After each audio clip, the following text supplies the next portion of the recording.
Hello, friends. Welcome back to the Earthly Delights podcast. Amigos, today we have Bharati, who is going to be talking about darkness retreats. So, darkness retreat is an ancient method of personal healing and developing, which is believed to come from Tibetan Buddhism. These retreats involve a person spending an extended period of time in utter darkness, facilitating inner discovery. Bharati hosts darkness retreats in Germany and India, having become acquainted with this method in her early 20s. In this podcast, she talks about not fitting in as a kid, believing that there was something more to life, and what darkness retreats can give you, and why, even though initially I felt afraid also, we shouldn't feel afraid. Enjoy. This week we have Bharati. Thank you for joining us. Thank you for your invitation. Happy to join. Looking forward to this conversation. First question, first and foremost, what's the crack or was geht? Yeah, I mean, it's very interesting time. So we were forced closed by this Corona craziness, which is occurring worldwide. And we got a special permission to open up since yesterday. Okay. We are very happy and hope that people might travel again to us. We'll see how that goes. But so we are right now happy that we can do our work, because I just realized how much I love this work when that was taken away from me. Yes. Okay. Well, for those who are about to find out, Bharati hosts a darkness retreat in the Black Forest in Germany, correct? Mm-hmm. Yes. And before we get into all that, I'd love to ask you about your background first, and how do you think this all came into your life? Sure. So should I just tell my background, or? Sure, please. Whatever you like to say. Okay, I mean, it's very difficult to point it on one thing. I think the thing in my family was also that my grandfather and my father were also very much into Eric von Däniken. I don't know if you know this guy. He is a UFO. You're not? Okay, so he is a UFO researcher. Okay. And so that was normal talk on Christmas and holidays.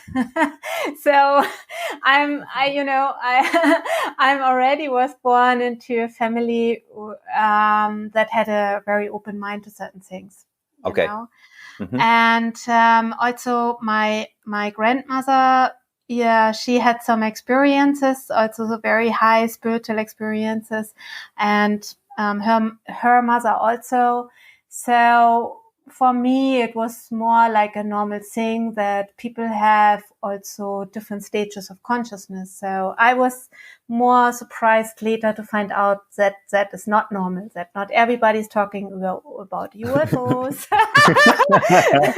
that not everybody is talking about having a third eye, or where we come from and who we are and who might alter our DNA. And I don't know, it's like, oh my gosh, there are people who really have a very different mindset than we have. Absolutely.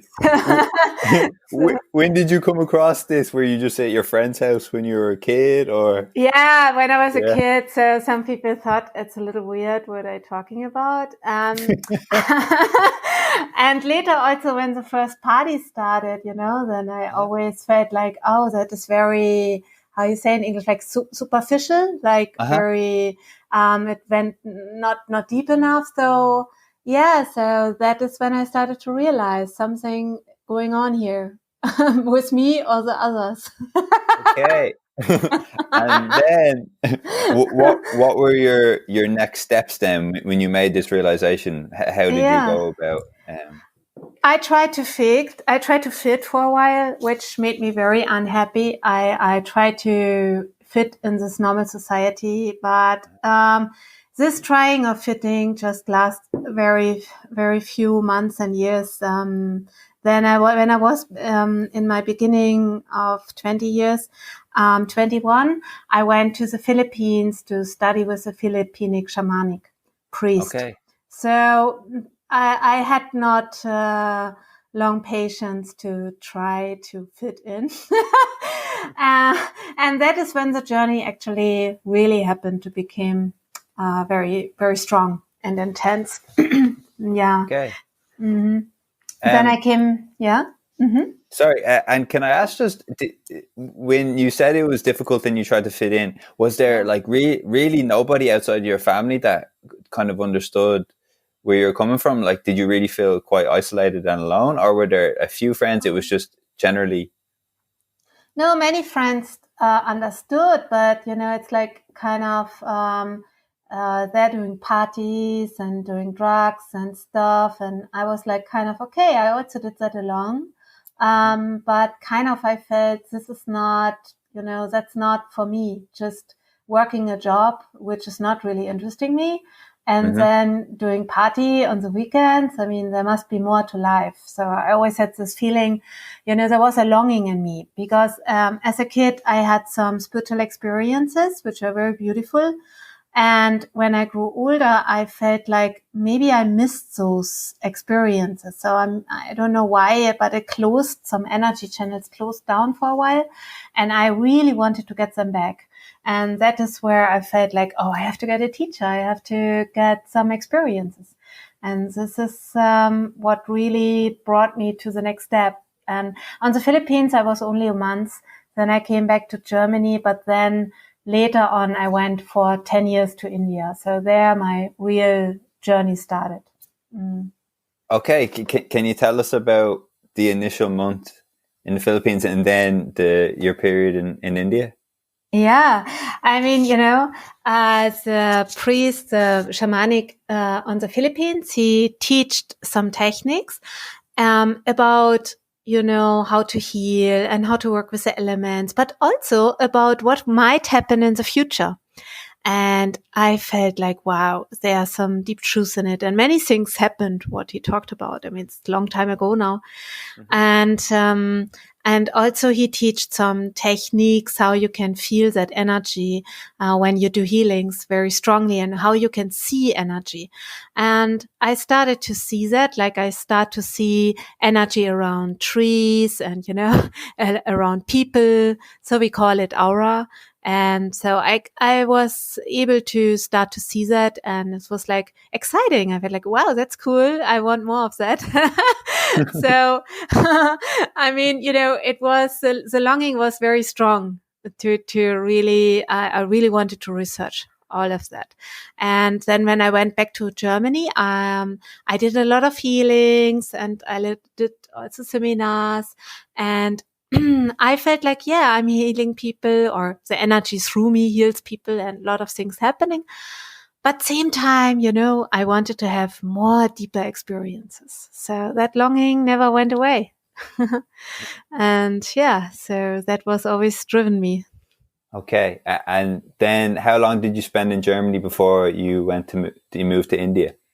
I only wanted to go for 5 days to India. So I had no plans to move to India. Okay. Not at all. And I booked a ticket for 5 days because I was so busy doing healings and seminars, and I was really from morning to night. I was so busy. People came all day long. And so I had only this 5 days between Christmas and New Year's. And, and I told my boyfriend, I have a funny feeling that I might not come back so soon. So if something happens to me, I don't know what it was, but I felt maybe I have an accident or I get sick or what. I didn't know, but I felt I don't come back like normal. That I felt, yeah. But I didn't know why. So, and then I went to India, and I was there 5 days. Actually, I wanted to stay 5 days, but then I felt, wow, here is really deep truth. There's the ancient formulas, the mantras, there's the practices the yogis do.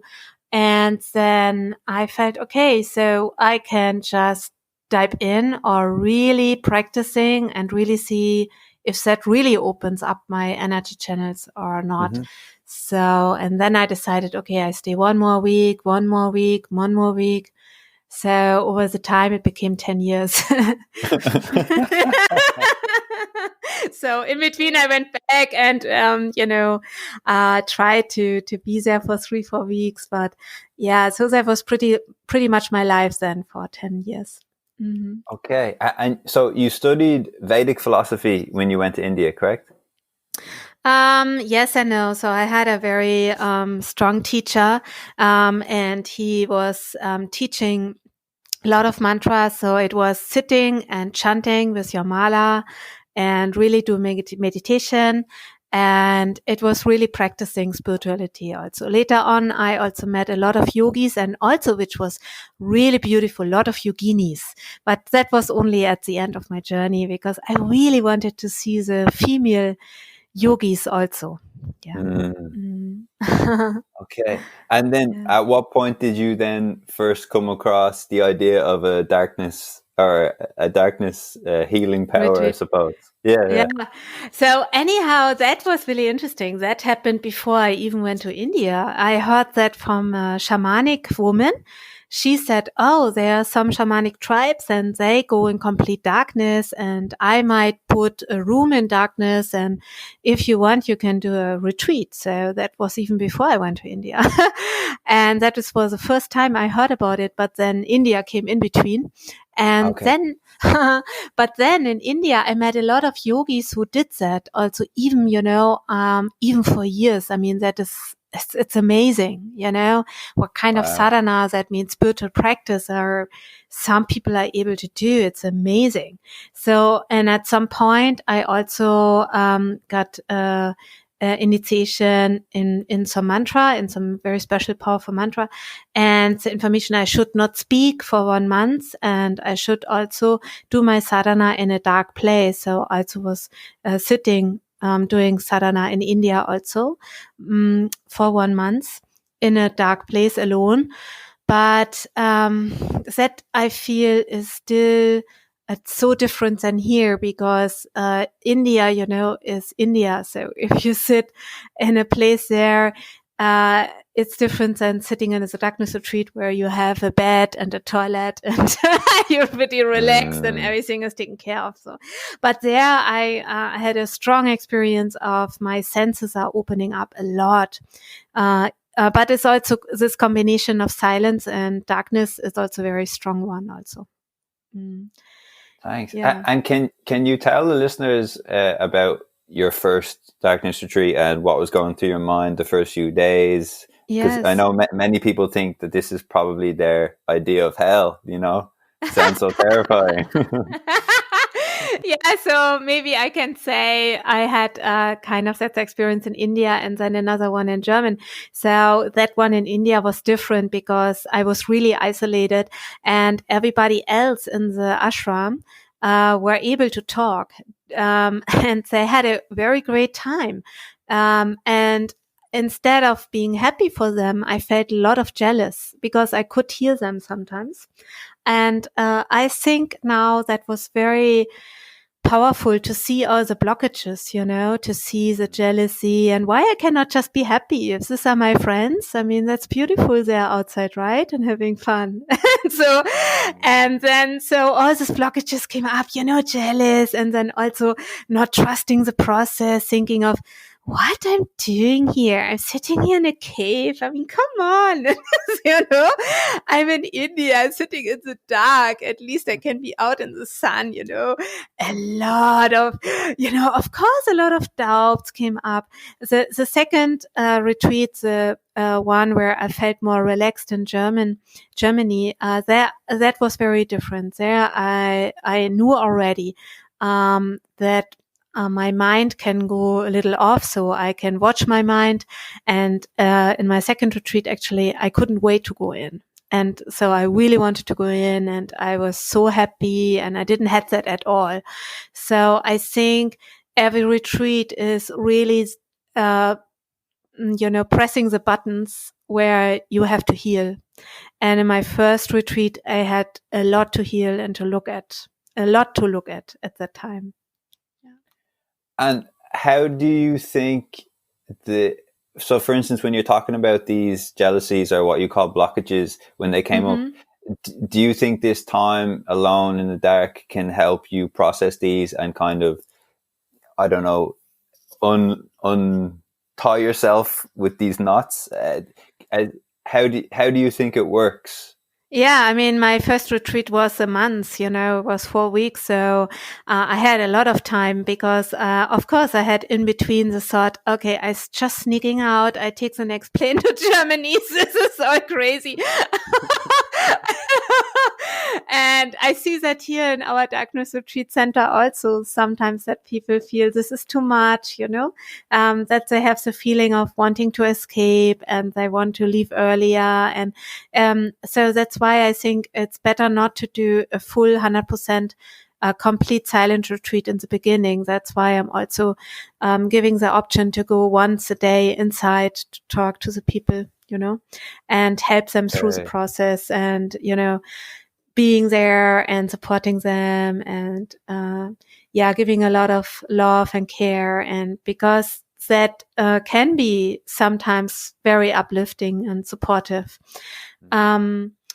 So for me, in this 1 month, what happened, I think after 2 weeks or something, I felt huge unconditional love and I felt so much happiness for my friends and everything. And I started to see the energy fields, the aura so much more. And it was amazing. It felt like actually, there was a change in my mind, like huge, like somebody snipped it around. So of course that can happen, but I also did a lot of mantras, so meditation, and I knew it's important to work on yourself. So at least we have to have that awareness, we have to have the awareness. We are not our thoughts. We are not our belief system. So we have to know that also in order to work on that. Do you think the darkness can help with the process of confronting your emotions and the pain that we experience in our whole lives? And do you believe that when people accept this pain, it will eventually dissipate? Yes. That's a beautiful point you're making because, there's a lot of ideas about spirituality that we should always be happy, happy, happy and just having good thoughts and then everything goes away. And I don't think so. I think that we have to look at it and have the guts to look at our points and our pains. And in that moment, when we look at it at that moment, so things can heal and also transform. So, and I saw it with a lot of people. And that is very important to not run away from the feelings and what happened in the past. And many, many people, don't have memory of a lot of things. So that is also a sign of that there are sometimes too much traumatic experiences where just there's a memory swipe. So, and many of that memories come back in the darkness even without doing anything. So a lot of people over these years, I'm doing this darkness retreats now 10 years. And over all these years, I hear from so many people that they didn't know some years in their childhood or, some memories was gone and that memory just comes back, that came back. So that for me is also a sign that the brain is really working and processing and healing. I'm glad you brought that up because I guess, sorry, my next question would be, what do you think is actually happening with the brain during this time? Do you think that the conscious mind is kind of interacting more strongly with the unconscious Yes. Yeah. Yes, that is also a very beautiful question. And I know some people also who have a lot of different thoughts about that. Nobody really knows 100%, right? Just there are some studies on people who got sick, also have depressions, and if you put them really in enough rest, there's a lot of studies that show that alone to have enough rest is repairing a lot of things, even in the way of the brain works. And Also in the traumatic way, it's very interesting because in the trauma therapy, normally what you do is you have to first get the memory to work on that. And that is many times a big problem, that people don't have the memory. So, and if the memory comes back, then many times it's very hard if you're in a normal therapy, for example. But here it's just very, very soft, it's just like pictures coming up, and it seems to me many times that you only can experience what you are ready to reflect on, and what you're ready to receive also. And also, I feel there's a lot of people who feel so happy. I mean, in my second retreat, it was also the same. Also, every time I'm going in the dark to do talks, I feel so happy. I feel this calmness, and I feel this truth, because our souls talking to each other. There's no mind. It doesn't matter what you wear. It doesn't matter how you look. It doesn't matter who you are. It doesn't matter how much money you have or not have, what your status is or not. It doesn't matter. It's just soul to soul. So when we come to that base again, I'm really convinced there's a big healing power in that. Thank you. That's lovely. When I was doing some reading about the darkness retreat, I read that when you spend a certain amount of time in darkness, your brain kind of excites or ignites the DMT. Yes. Yes. Can you talk a bit more about this? Yes. Sure. Oh, I forgot about that. Yeah, sure. Yeah, I mean, that is a really nice side effect, what many people love to do. That's why also many people come because of that, If I may, I want to explain why that is. Yes, please. So there is a very small organ in our brain. It's called Pinal Gland. So in the Indian tradition, we call it the third eye. The Trinitra, so the three eyes, Tree is three. So the Trinitra, the pineal gland, is very important, so that we see things, that we get experiences, that we see things happen in the future a little bit, that we get our instincts right? That we get connection to the universe. So, and when you have that, of course, you feel more connected. I mean, so that was your question before. Also, I think, what it does, it's also every time you feel that connections, all your problems shift, right? Because you find solutions and you get happiness and you don't even know why. It's just like so easy. And even if it's difficult times, you might get informations, why that is and what is the next step. So it's like an antenna in our brain. So it's like an antenna which many people don't have activated anymore. So when you go in the darkness, that antenna immediately after some days gets activated. So one of the symptoms, for example, is that you also get a lot of more DMT acting up, and you see some blinking, and it can be so strong, like a disco light, it can be chack, chack, chack, chack, chack. It's really like, I had that happen. I was like, oh, here's some flashlight somewhere. Somebody missed the flashlight. There's some problem here. So, and I had people who told me, hey, I'm in the darkness retreat. I'm not in a light retreat. What is this? This blinking doesn't stop anymore, right? So that is a process. It happens mostly after day 3 or 5. Some people need 7 days until it starts, but it happens for most of the people. And then if you really relax and if you really let go, then there's a next step where this blinking is just becoming like one light, and then you can see other dimensions. It's really amazing. And some people even see the room like perfectly as it is, and some people see in other dimensions. Wow. Well, I'm assuming that a lot of the listeners are more familiar with maybe taking psychedelics compared to a darkness retreat experience. Yeah. So I would have to ask, have you ever taken some psychedelics, and can you make any comparisons? Yeah. I did that, but before I started with the darkness retreat. So I didn't do that since very long time, because since I'm meditating, I feel like I'm many times naturstoned.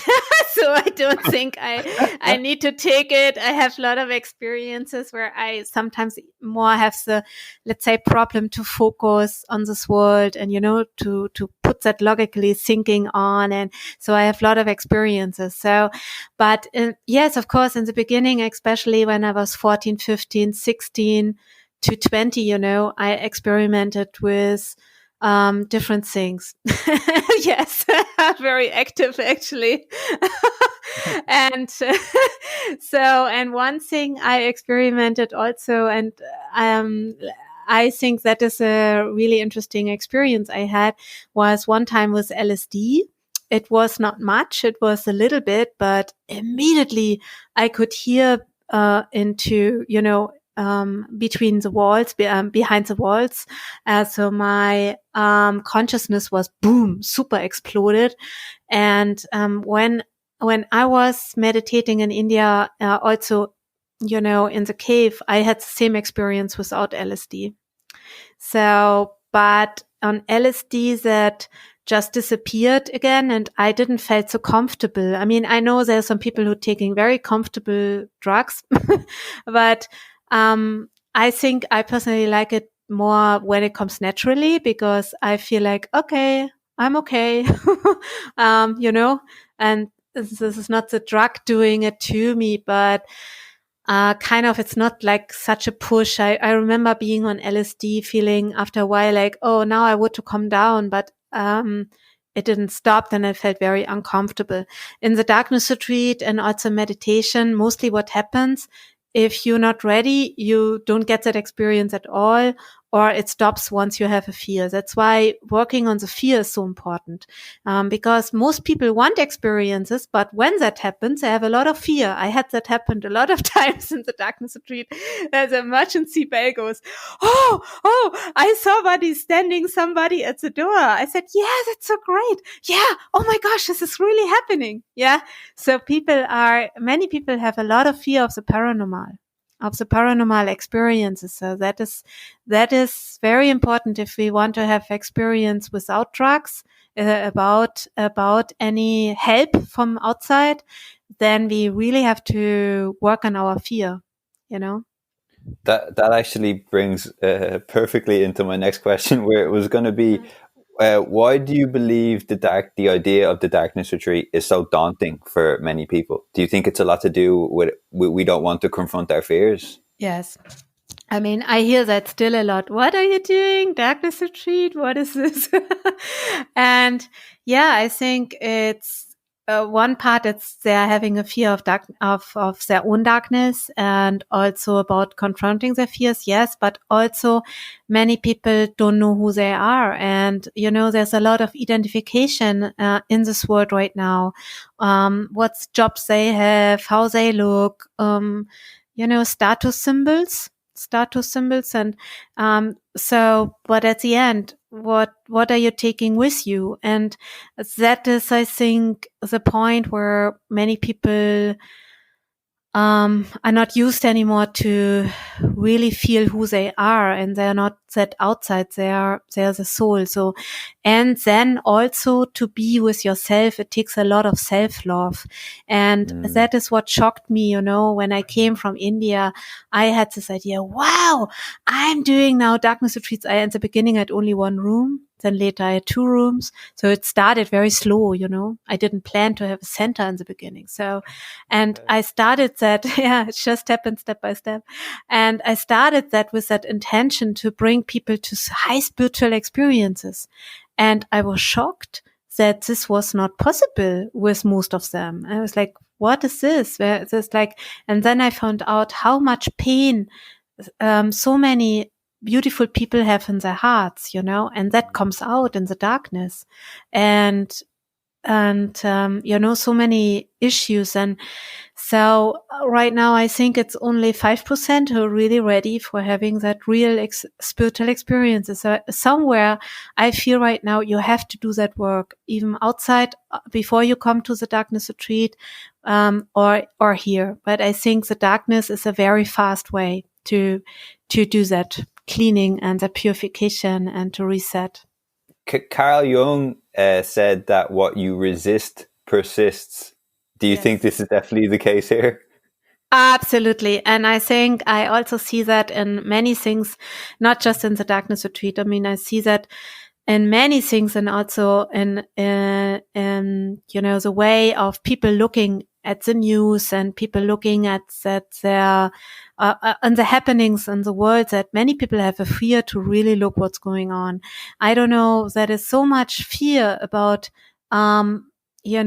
being not in a good energy, that you might be disappointed, or you want to be so much happy and so much an illusion that you accept that blue pill because it makes you more comfortable. But at the end, you have to get red pilled, right? Because if you want the truth, I mean, if you want to get out of the matrix, if you want, in India we call it Maya, if you want to at least start to understand who we are, what is the use of being alive, or why are we here? So who we are, and to experience also beautiful connections to the divine, then of course, then we have to open our eyes. And yes, of course, there's a lot of fear on that. Yes. And do you think that we in the West have replaced our worship of God with the worship of things that can be measured? Yes, absolutely. Yes, and actually, I come also from a family which they had to work very hard for what they have, but they created a good life at the end, And so I only felt of what I had when I went to India, because there it was a really different reality. I lived like many years on a floor on a coconut mattress because I didn't have money even for a bed. So, and there I realized, I could had gone back. I mean, everybody had been so happy. I would have earned them my money again. It was no problem. It was just one ticket away. And I choose to stay. And, there was a time I felt so happy having nothing. I was so free.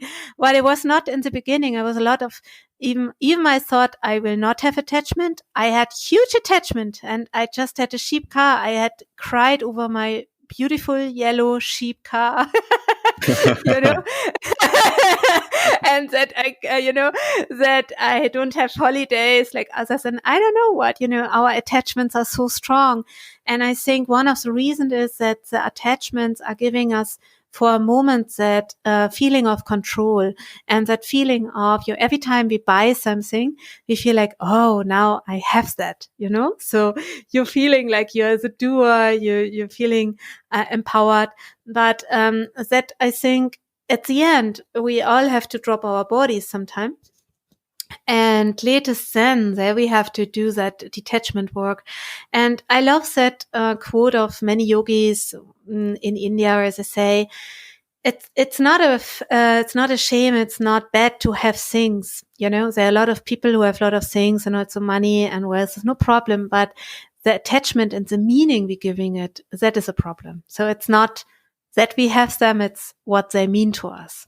Can I ask, how do you maybe adjust with having had your experience in India and then living this life and living with this retreat in Germany? Is it hard then? Because I'm sure you still interact with a lot of people. Yeah. How do you manage this? Is it this big difference?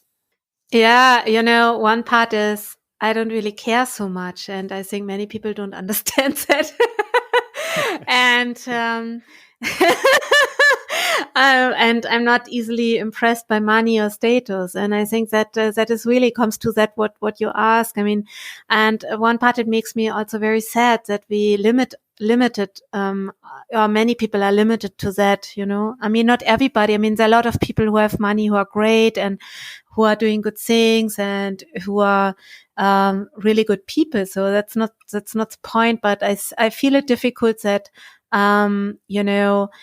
that people sometimes want to have you in a certain way. So it's a little bit, I'm living my own life here. And so one part, I don't really care. And We're doing a lot of permaculture right now, so I'm spending my money also on plants and fruit trees and, and of course, sometimes we enjoy the Maya and matrix of having also physical things. That's okay. But generally I live a very different life. So I'm not enjoying going on concerts or, going restaurants like other people do. So of course that is, I'm still a yogini, I'm practicing every day my mantras.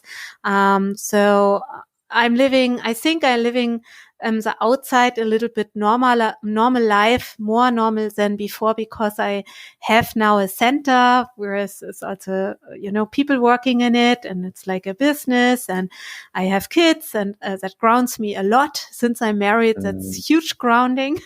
So, of course, and that's beautiful, and that's really good. But same time, I'm also not so much into it, and of course that I think many people have different hobbies which I don't have.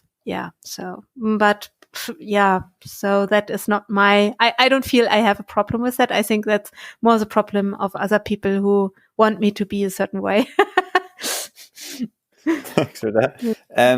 You mentioned in a video before that after the retreat, many people say that they are way more sensitive. Yes. And I wanted to ask, do you think that this changes where and how they want to live? As I think personally, it's quite hard to live in a modern Western society when you are sensitive. Yes, maybe that was also your question before. Now I get that a little bit better. Yes. Yes, I'm yes.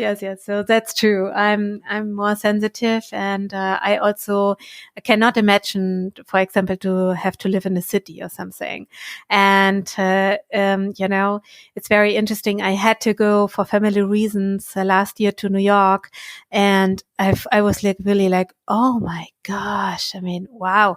And I felt that I had to do more practice, more mantras, more meditation, because it was very difficult to stay in my energy otherwise. So yes. And I hear that from a lot of people that they are sensitive, very sensitive, which is a good thing because they feel themselves, I mean, it makes you feel alive. It means that is your soul telling you, hey, and what is a little sad when people feel that and don't know yet how to change their life so that they can always have a beautiful, happy life where they happy in their sensitivity, because it guides you through life, and we should listen to that. That is what I think. And I know a lot of people who changed their career, or also their life after being in the darkness retreat. I had one woman in the darkness retreat, even while she was here, she told me, you know what? I have to cancel my job. I will not go back to that job anymore. I just made that decision. So that are really, really, really big things that can happen where people start to listen to their souls. Yes. Mm-hmm. That's great.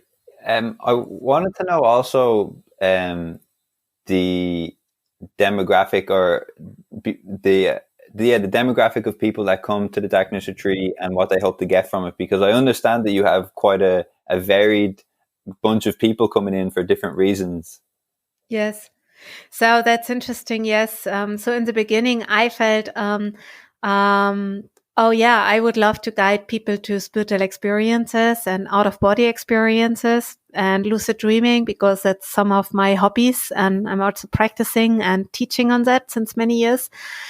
So, and I think there are right now 30 to 40% coming also for that, because they know me for that. But some people come for, finding themselves. They have questions in their lives. They don't know what to do next. It's a kind of, many people use the darkness retreat to see again, to get the feeling, where do I want to go to? Am I on the right track in life or not?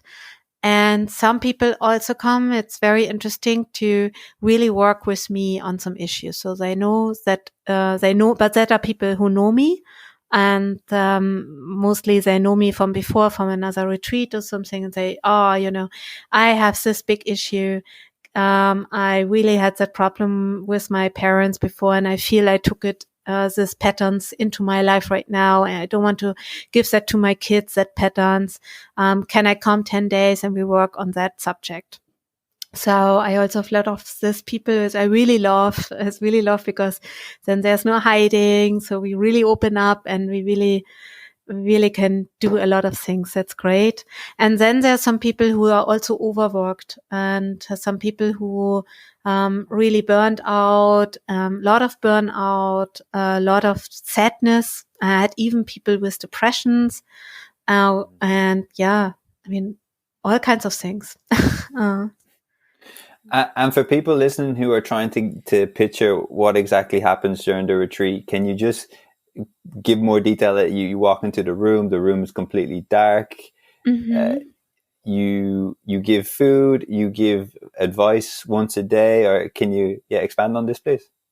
Yes, so we have, so I started in another house with one room. Now we changed the house into a house with 8 darkness retreat rooms. So yeah, and it's a beautiful house in the middle of the forest, in the Black Forest. So the nature is very nice. So when people come here, I always say, please try to bring time before you come and afterwards also, because it's really good to have some time to adjust and to feel your soul and to make a little walk in the nature. And then, yeah, there's 8 rooms. Each room has a toilet and a shower and a bed and some place where you can put your things. And it's fully dark, but you can make light in the beginning. So when my guests come, I show them the room and they can place their things in the room, and they can get a feeling for the room and switch off the light and feel how it is in the dark. And then when the time is coming, I'm chanting a mantra with the light, with a candle, and then we blow out the light together, and then the retreat is starting. So there are 3 different ways of doing a retreat. One is having a retreat completely in silence. So we have an emergency bell 24 hours on call. So if anything happens, still we are reachable, of course. There's always somebody in the house. It's my team or me.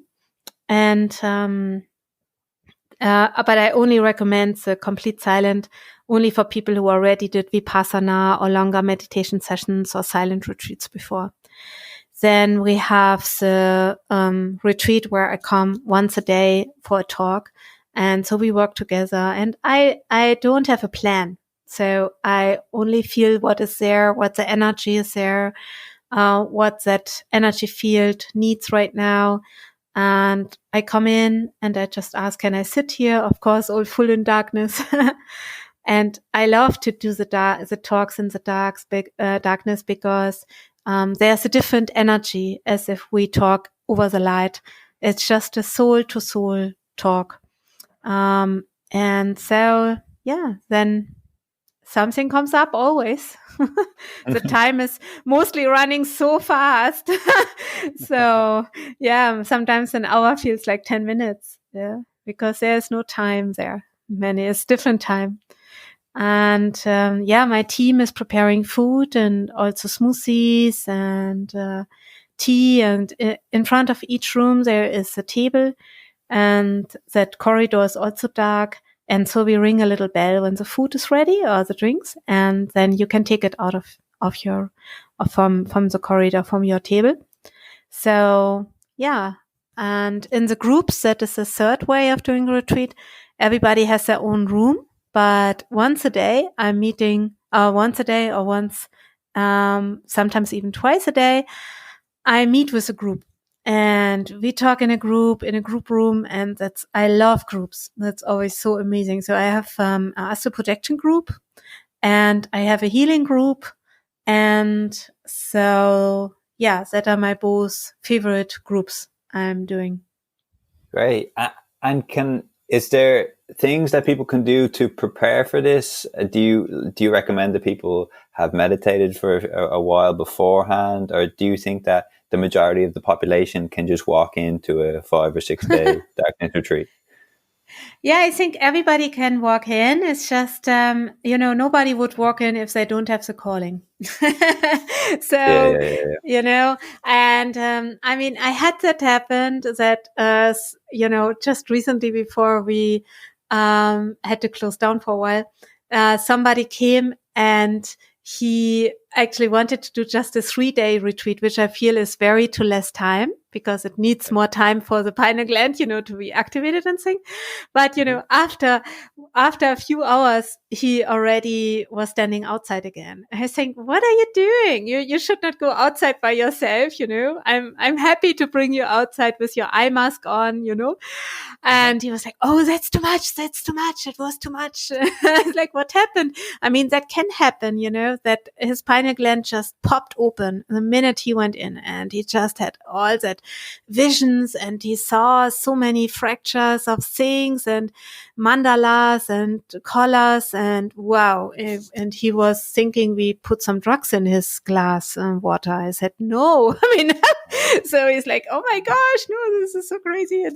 And then I convinced him to go inside again. So, so that can happen too. So, but we are here for that. If anything happens, we are here to support. So you never know what's coming up. I think to prepare, what is always good to understand is that the mind always tries to find something to have the power of control again. So the ego is super sneaky. So, so it's good to, I mean, I do a practice, personally, when my ego is like kind of telling some big stories. I would say, oh yeah, dear Bharati ego, hey, how are you again? Nice you're here. So, I try to practice to not, being always absorbed in it, and, also to not fight it. I think that is important practice to watch ourselves, and because if we fight it, it becomes stronger. So to try to accept, and try to also see if you can sit maybe one day alone and don't talk to anybody and don't listen to anything, and just to find out what silence does with you, because some people, it makes them very nervous. So that's very good to find that out before you come into the darkness retreat. I mean, me personally, gives me always big peace. I'm very happy to, as more silence as better for me. But but some people really need always a lot of action. So then they should first try to practice a little bit silence. And do you think if people do spend, for instance, 12 or 24 hours alone and they're experiencing a lot of, strange or threatening thoughts or emotions, do you think that's like even more of a sign that you need to do deeper work? Because a lot of people would say, oh no, this is terrible. I need to leave now. I don't want to do that again. Yes. yes, because, you are always with yourself, or where you can run, finally, latest when we die, we have to face ourselves, and people will be shocked. It's not over. Surprise. You will be there. Just you don't have a body to be busy with. So better to do the work now. Yeah. Thanks, Bharati. Before I ask, we move into the final section of the podcast, I wanted to ask your thoughts on, I'm sure you're familiar with Nietzsche describing the death of God in Western society a few hundred years ago. And I wanted to know, like, do you think that in the West we have replaced our worship of God with a worship of things that can be measured? Yes. You asked that before, and yes, I think absolutely. But same time, I think that is challenged also right now, because, the world is changing, and in order to really change into coming to that heart space again, where we feel our hearts and feeling each other not as objects, and not treating each other as objects, and see what we can get from somebody. If we really want to connect with everybody, there has to be not just the realization of that we're giving the power too much to the outside, but also how much divine power is in each being that is alive. And so I have a hope, that the consciousness of the world has a big chance, a very big chance. I have a hope. Yes. Thanks for that, Bharati. And I guess we can move to the final section of the podcast where we ask our guests what they do when they experience a particularly tough day, or they are down and they're like having quite threatening or down thoughts. Do you have a few rituals or a practice or that you could share with us? Sure. So for me personally, I didn't have that so much, but after this Corona crisis started, I had that for the world. I feel a lot of shakiness and a lot of dark agendas, and actually, just recently, it shakes me sometimes every second, third day. And it's interesting because every time it shakes me, also I see, oh, okay, this agenda is opening up now. This is happening. So, and I personally can say I cannot do much. It's hitting my heart. I'm having tears in my eyes. What I feel is very important is to connect to the nature. So what I do is really I'm going into the nature, which I luckily have here very near with me. And the earth element is very powerful. The earth element is connecting to our heart chakra. So walking barefoot is really helping a lot. And I'm trying to do the discipline, no matter what, because it's very easy to practice and do meditation when we are happy. It's very easy. But what I do is every evening, no matter what, even if I feel so bad, or anything, I sit on my Rudraksha mat, that is some energy object. I sit and I do some mantras. So that's it. So, and every time I'm doing that, I feel so much better after that, because, we are not changing our field. We are also changing that of others, and that is so important, that we, especially in times like that, where the earth is changing so much right now, that we are also getting awareness, that we all have the capacity of being a light being and channeling so much divine energy, that and only that will help to raise the consciousness also of the earth. So to do meditation and to do the sadhana, no matter how we feel, is, in my opinion, very, very most important. So we can lose money, we can make money again, but we cannot lose our soul and make our soul again. So that is very, very important, that we try to really stay in touch with our soul as much as we can. That is my opinion. So that is what I do. So having discipline and walking barefoot. But I'm glad you brought this up, okay? Because recently I've been trying to walk barefoot in my local park. Oh, good. And a few of my friends are even a bit embarrassed to walk with me as I walk barefoot. Okay. But and then they ask me, why do I do it? And then I can't really put. The only thing I can say to them is that I feel this like immense, like what it's. For instance, I'm in the car or I'm walking in my shoes. I don't feel that stressed, but when I walk barefoot, I feel like whatever stress that was in my body has like evaporated even more. It's hard to put into words, but I just feel so much more relaxed. It's yes. yeah. Oh, let me tell you that my guru, he's a really tough yogi. So, and he walks barefoot for, I think now since 15 years, he's walking barefoot.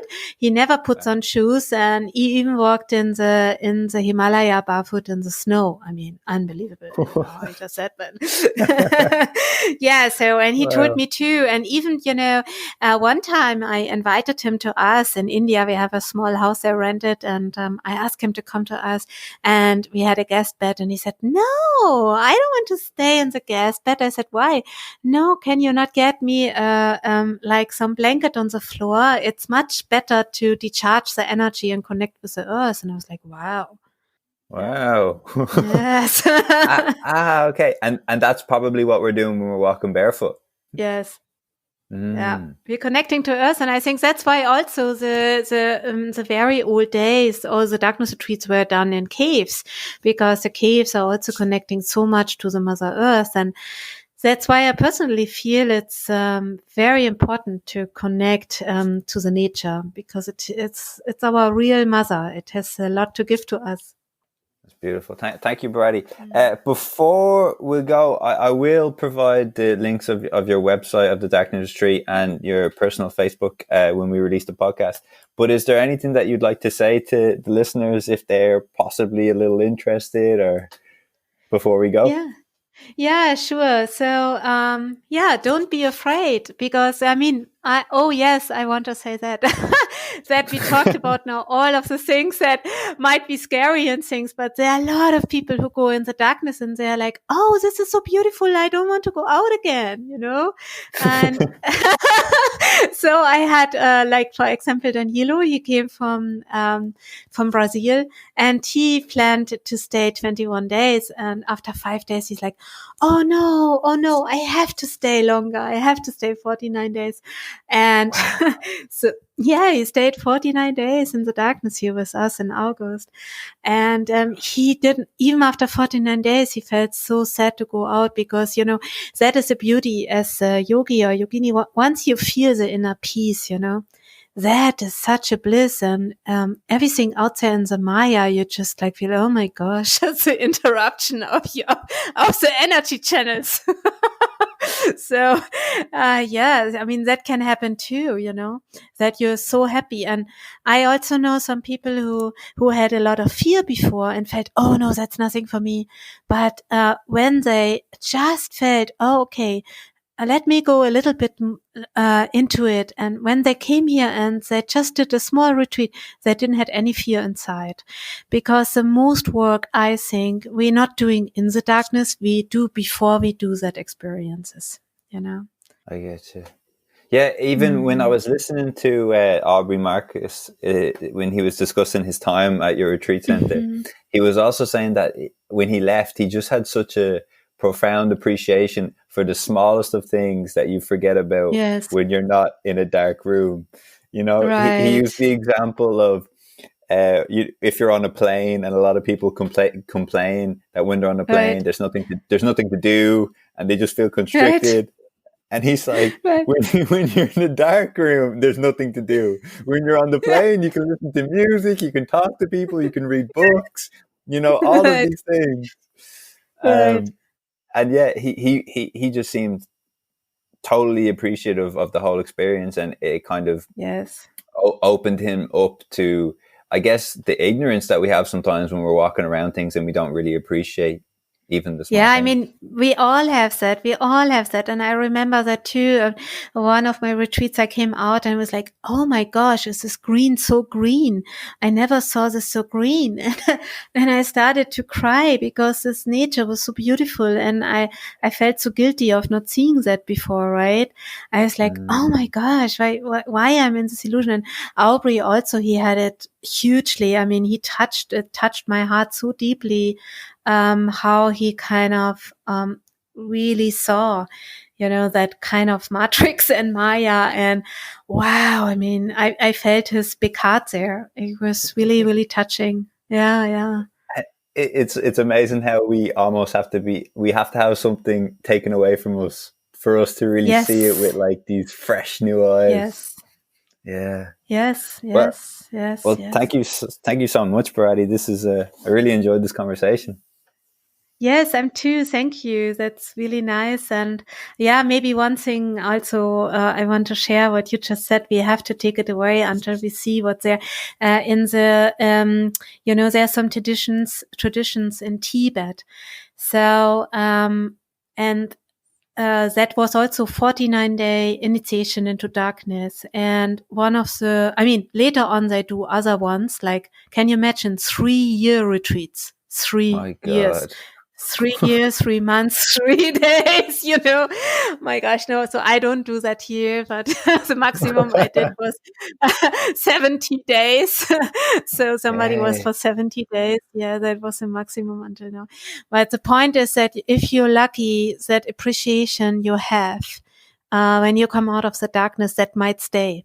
So that's kind of an enlightenment stages where you see through that Maya. So that is one of the goals. Why the Tibetan do that is not just about the energy you have in the darkness, and also about to see where your body, because normally I think I am real, right? Because I am my body, but when you die, you don't have a body to relate to.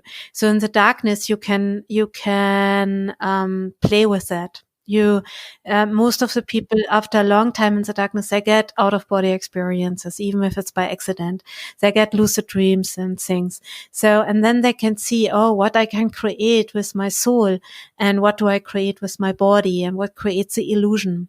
And then also when you go out, you kind of, there's a chance that you are out in this world, but you're not fully in this world. There's a chance that a part of you is always connected to God. So that is of course, there's no guarantee, but there's always a chance. Well, I'll tell you, I'm incredibly interested, and I do hope to try a retreat in the near future. So I hope to be in contact with you soon. And Super. I really appreciate you giving us the time to talk today. Super. Thank you. I'm happy to meet you. Yes, thank you also. You and too. yes. Thanks a million. All the best.